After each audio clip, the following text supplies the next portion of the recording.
평생 착하게 살아온 당신이 왜 지금 이 밤에 분노가 아닌 수치심으로 이불을 뒤집어 쓰고 있는지 아십니까?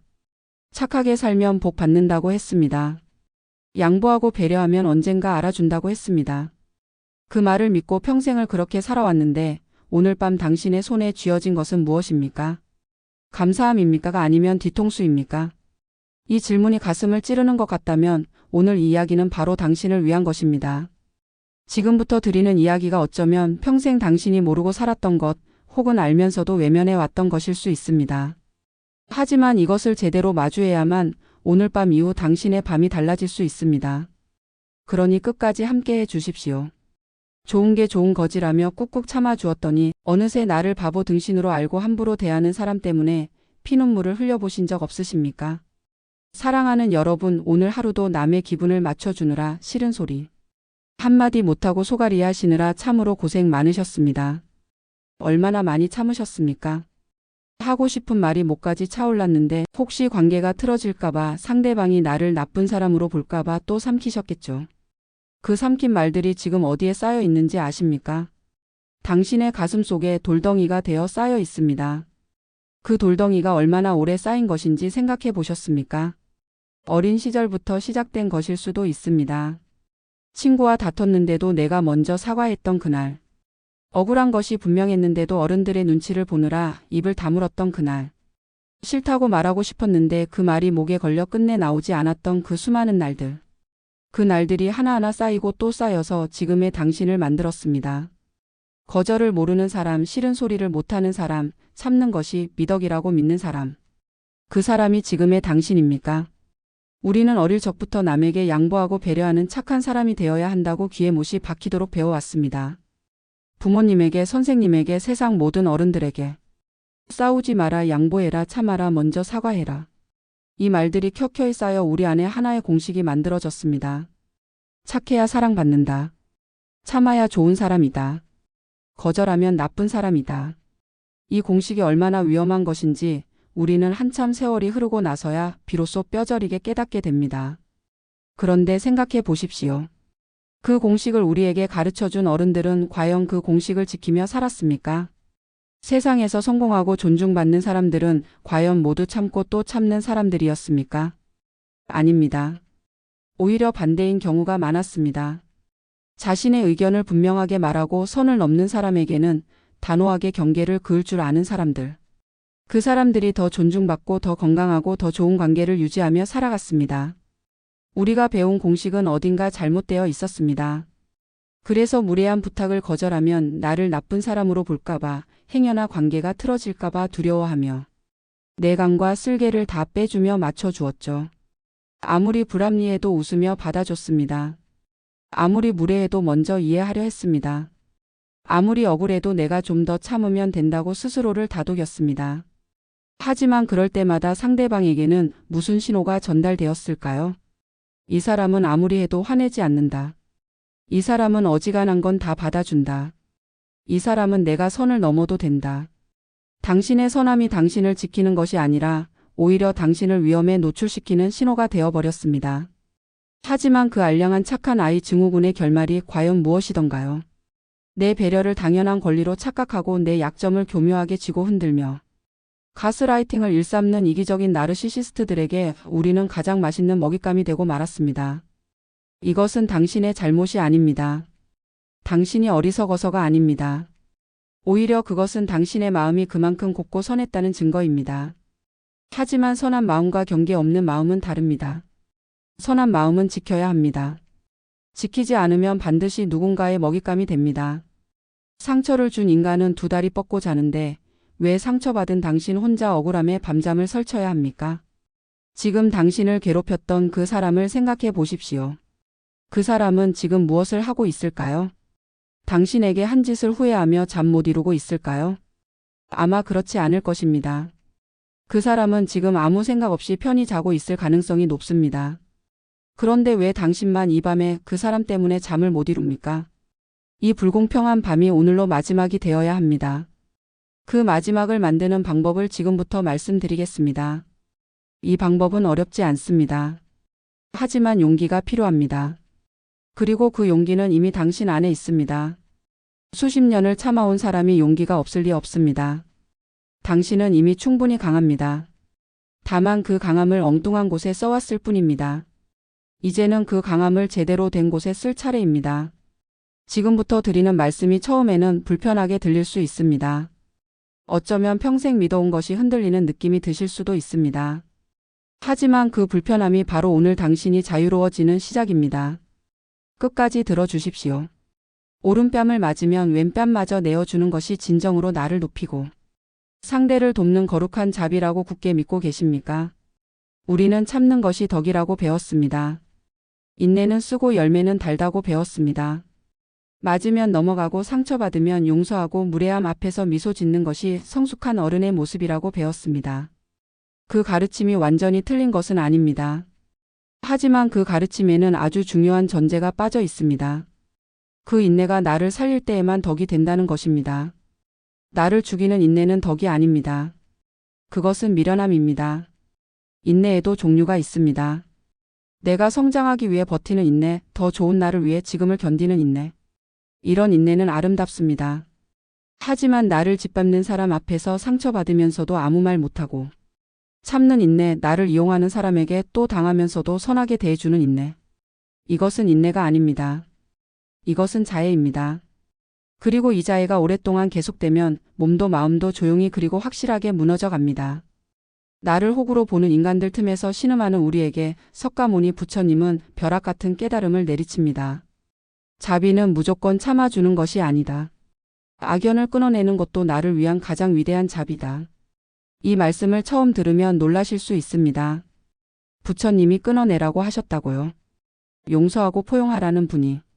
하지만 불교의 자비심을 깊이 들여다보면 그것은 결코 자신을 희생하며 악인에게까지 무한정 끌려다니라는 말이 아닙니다.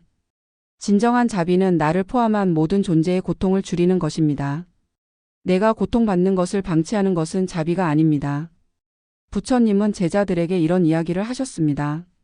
어떤 사람이 다가와 욕을 퍼붓는다면 그 욕을 받아들이지 않으면 그 욕은 누구의 것이겠느냐고. 제자들이 욕을 한 사람의 것이라고 답하자 부처님은 고개를 끄덕이셨습니다. 당신에게 던져지는 무례함을 당신이 받아들일 필요가 없습니다. 그것은 처음부터 당신의 것이 아닙니다. 받지 않으면 됩니다. 하지만 우리는 지금까지 그것을 받아왔습니다. 심지어 소중히 품고 잠자리에까지 가져왔습니다. 불교에서 말하는 진정한 자비심은 나를 짓밟고 갉아먹으려는 악인에게까지 바보처럼 굽실거리며 웃어주라는 뜻이 결코 아닙니다. 자비라는 말을 잘못 이해한 사람들은 착하다는 이름 아래 스스로를 잔인하게 소모합니다. 상대방이 나를 아프게 해도 상대방이 나를 이용해도 상대방이 나를 짓밟아도 참고 웃어줍니다. 그리고 그 결과가 무엇입니까? 나는 점점 작아지고 상대방은 점점 대담해집니다. 이것이 자비가 낳은 결과입니까? 아닙니다. 이것은 무지가 낳은 결과입니다. 자비에 대한 오해는 이것만이 아닙니다. 많은 분들이 나 자신을 희생해야 진짜 사랑이고 진짜 자비라고 믿습니다.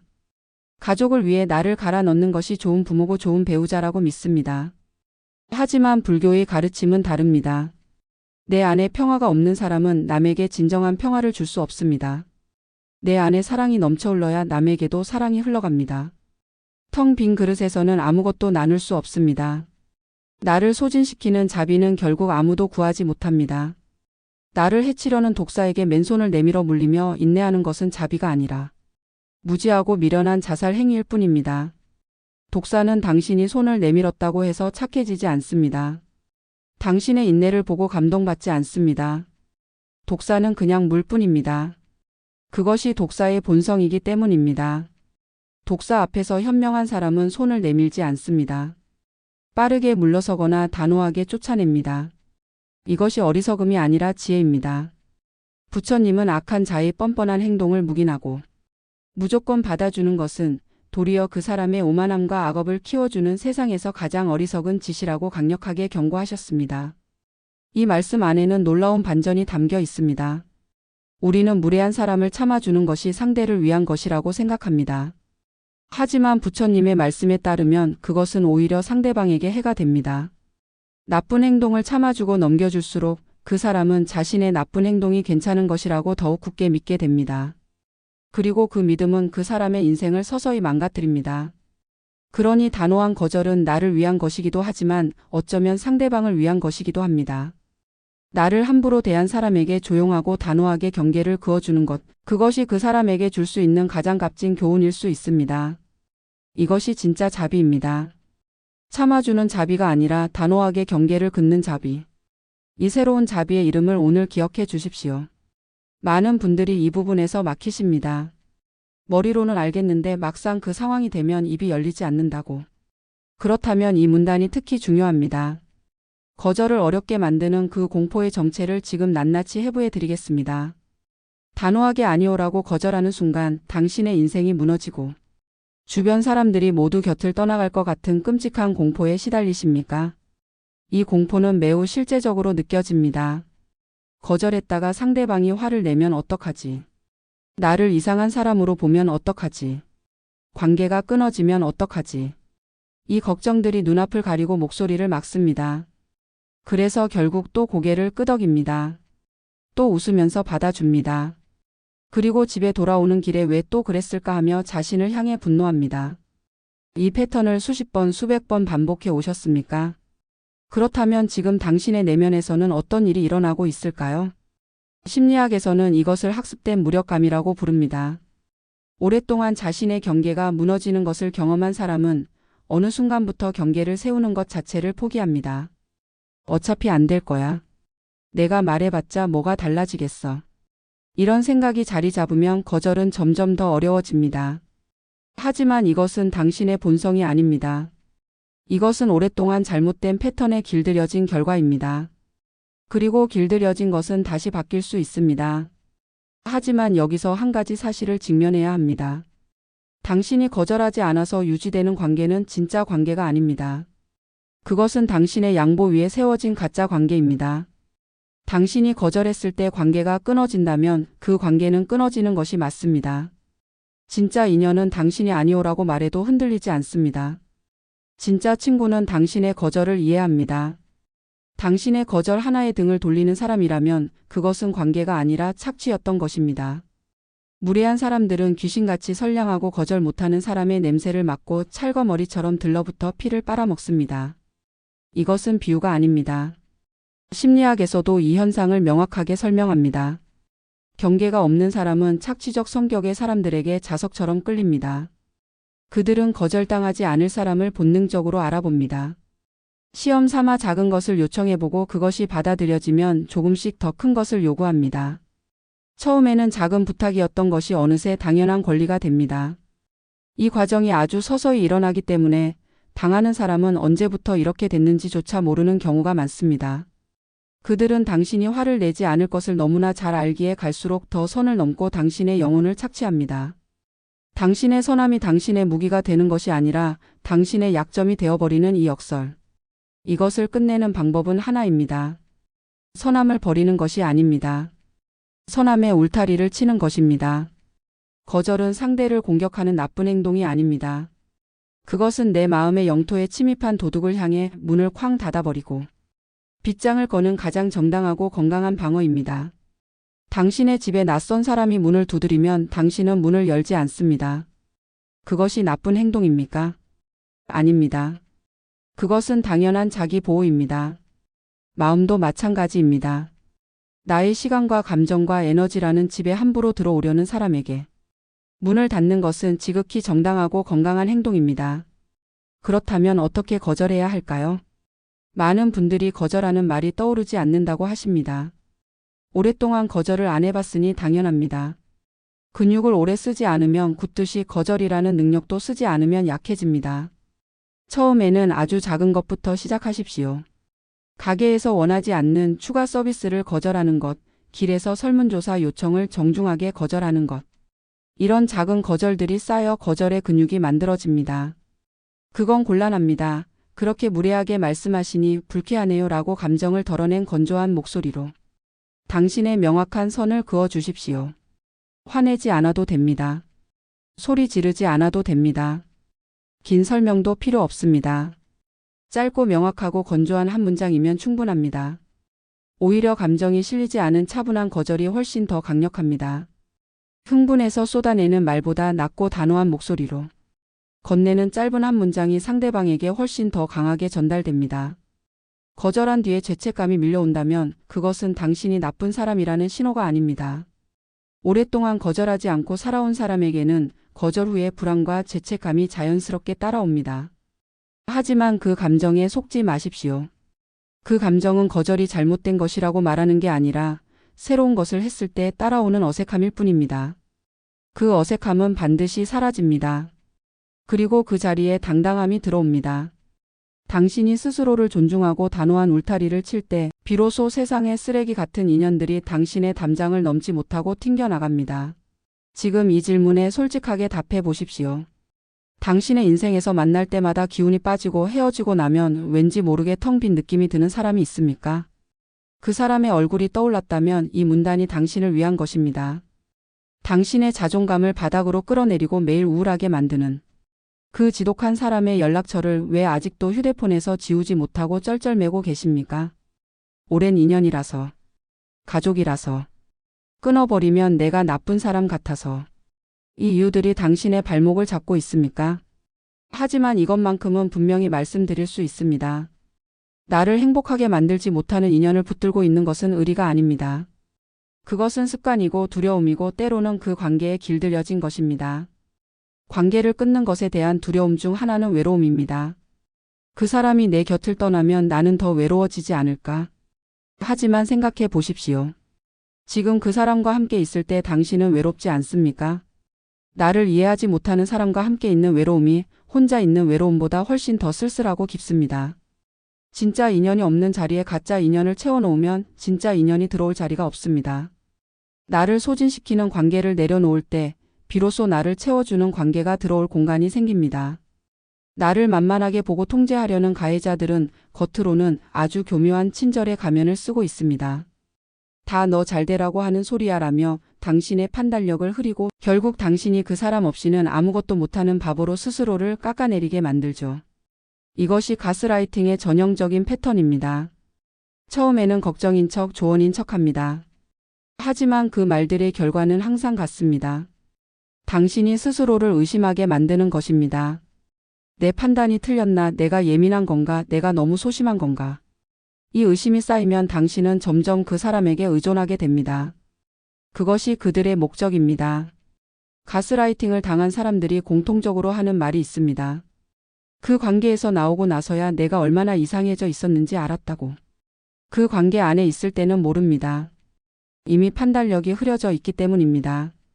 그래서 스스로 알아채기가 매우 어렵습니다. 하지만 한 가지 기준이 있습니다. 그 사람과 함께 있거나 연락을 주고받은 후에 당신이 자신에 대해 어떻게 느끼는지를 보십시오.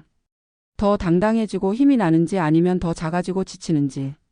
후자라면 그 관계는 당신에게 독입니다. 석가모니는 나를 썩게 만드는 나쁜 인연은 가차없이 끊어내라고 하셨습니다. 악연을 잘라내는 데에는 그 어떤 죄책감도 가질 필요가 없습니다. 부처님은 이것을 나무 가지치기에 비유하셨습니다.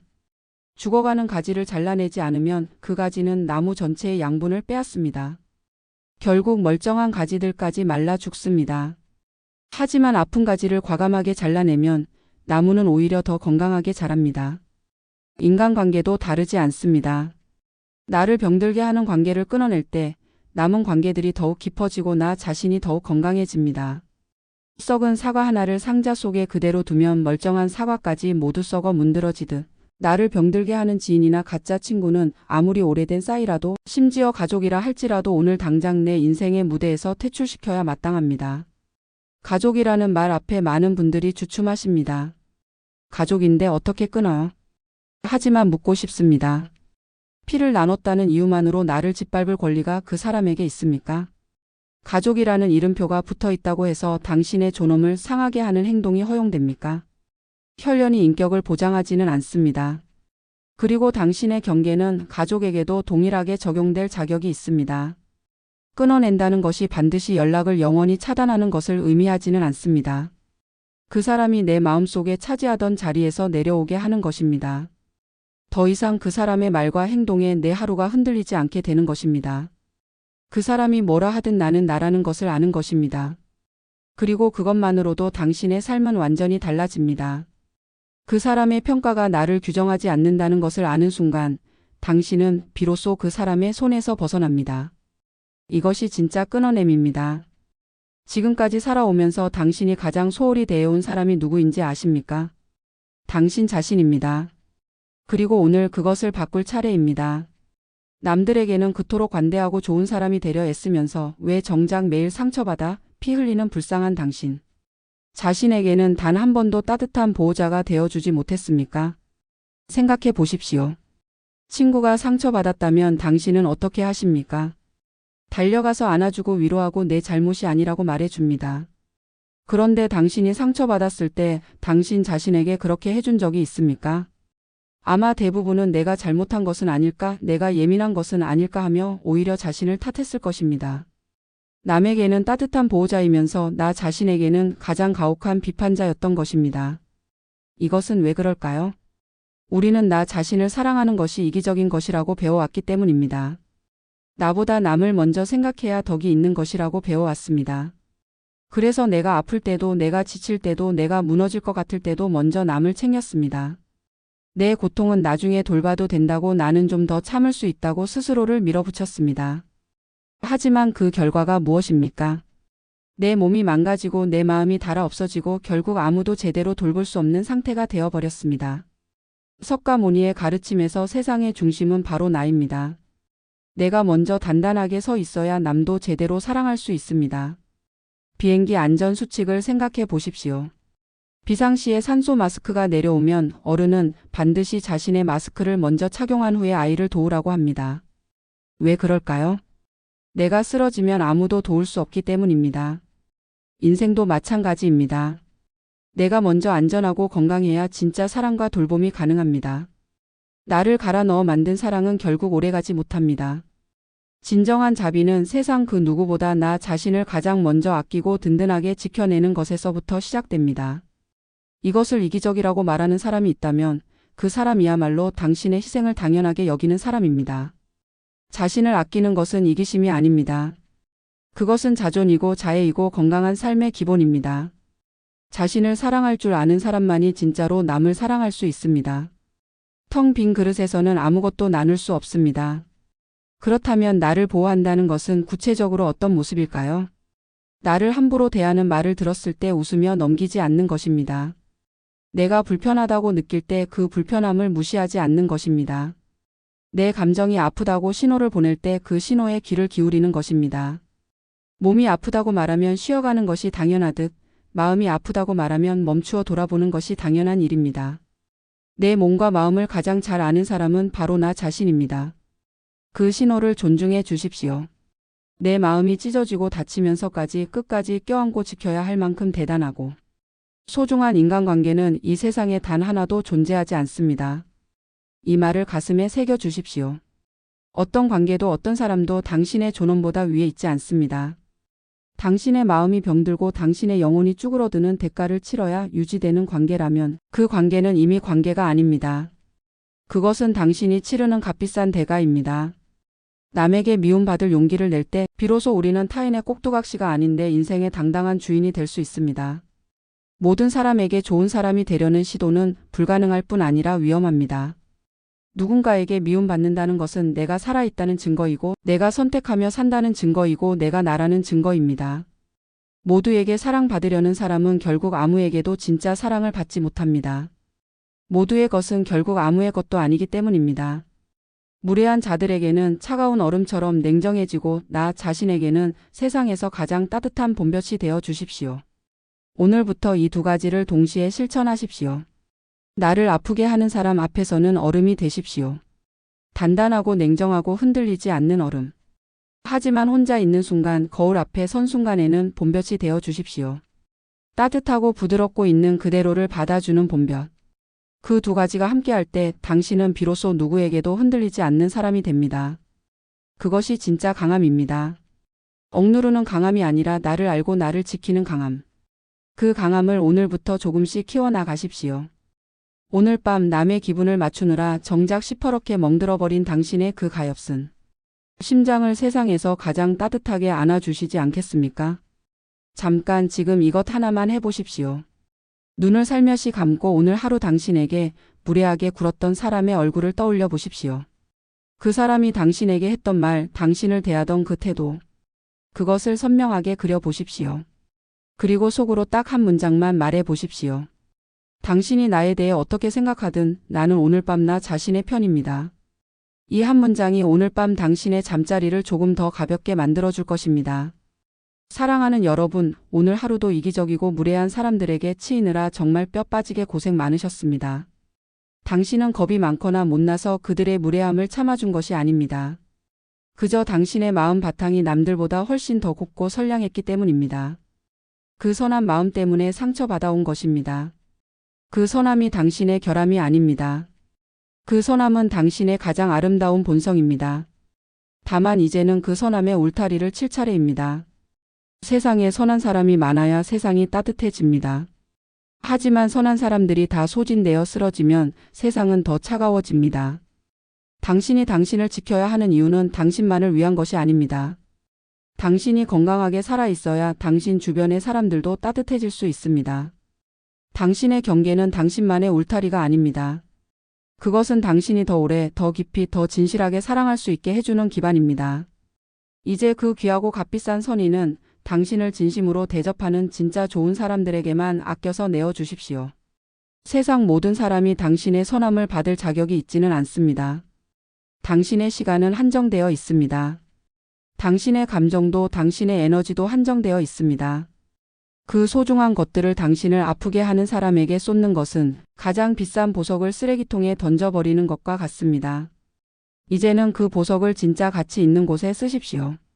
당신의 선함을 받을 자격이 있는 사람은 그 선함을 당연하게 여기지 않는 사람입니다. 더 이상 나를 이용하려는 사람들에게 당신의 찬란한 감정과 노후의 시간을 단 1초도 낭비하지 마시길 바랍니다.